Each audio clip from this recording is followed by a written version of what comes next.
Shërbimi i pastrimit në Vlorë ka pësuar përmirësime së fundmi, por sipas qytetarëve sfidat në menaxhimin e mbetjeve vazhdojnë të jenë të pranishme.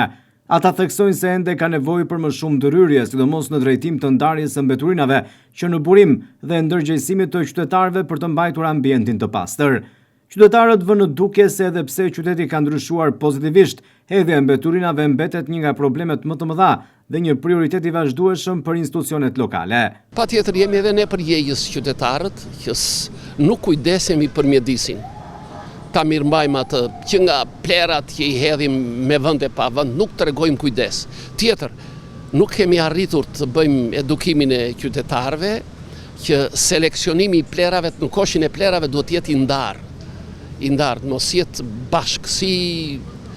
Ata hedhin edhe mbeturinat urbane, mbeturinat zhavore njërën tjetër i hedhin të koshi plerave, është e tmerrshme. Në ky është edukata, kultura qytetare që mëngon, për fatkeqësi mëngon. Si duket qytetin? Ka ndryshim? Ka ndryshim, investimet janë bërë që të ketë kujdes, por përsëri ka vend që do të ndërhyjet, edhe do të ndërhyjet se s'bën.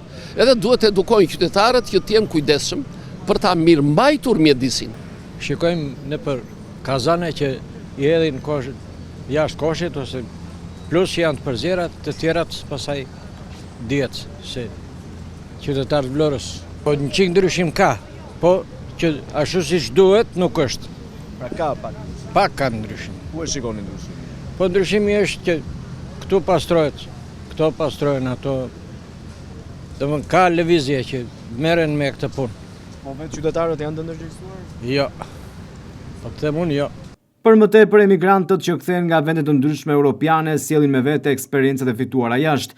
Një banor i Vlorës që prej vitesh jeton në Itali shprehet se në shtetin fqinj shërbimi i pastrimit funksionon në nivele shumë të larta. Ka ndarje të detajuara të mbetjeve dhe gjoba të rrepta për ata që nuk respektojnë rregullat, ndërsa këtë rregull do të donte ta shikonte edhe në Vlorë, që edhe këtu të kishte një sistem të ngjashëm. Ka ndryshuar, po ka akoma për të bërë. Ku, në çfarë drejtimi? Në hedhjen e mbeturinave është problemi kryesor. Që kjo duhet do të ndërgjegjësimin e qytetarëve? Ndërgjegjësimin e qytetarëve, patjetër, nuk diskutoj të gjithë të ndërgjegjësohemi se ndryshe. Ju ku jetoni? Në Itali. Në Itali si është situata e pastrimit? Ka shumë ndryshim. Jo se do të bishefi nuk tani me që jetoj andeja, po është... Ku duket ndryshimi? Çfarë? Po që në vendosjen e këtyre bidonave që janë më të vegjël dhe janë të mbyllur gjithmonë, plus që të vinë automjetit tek shtëpia që t'i merr, nuk vete për shumë si që hedhin këtu që. Ka ardhur koha që edhe në Shqipëri të... Mendoj se po ka ardhur koha, duhet të bëjmë progres. E ndërsa janë ndërmarrë hapa për përmirësimin e infrastrukturës së pastrimit dhe rritjen e ndërgjegjësimit, qytetarët kërkojnë më shumë kontrolle dhe fushata sensibilizuese për të mbajtur pastërtinë e qytetit bregdetar.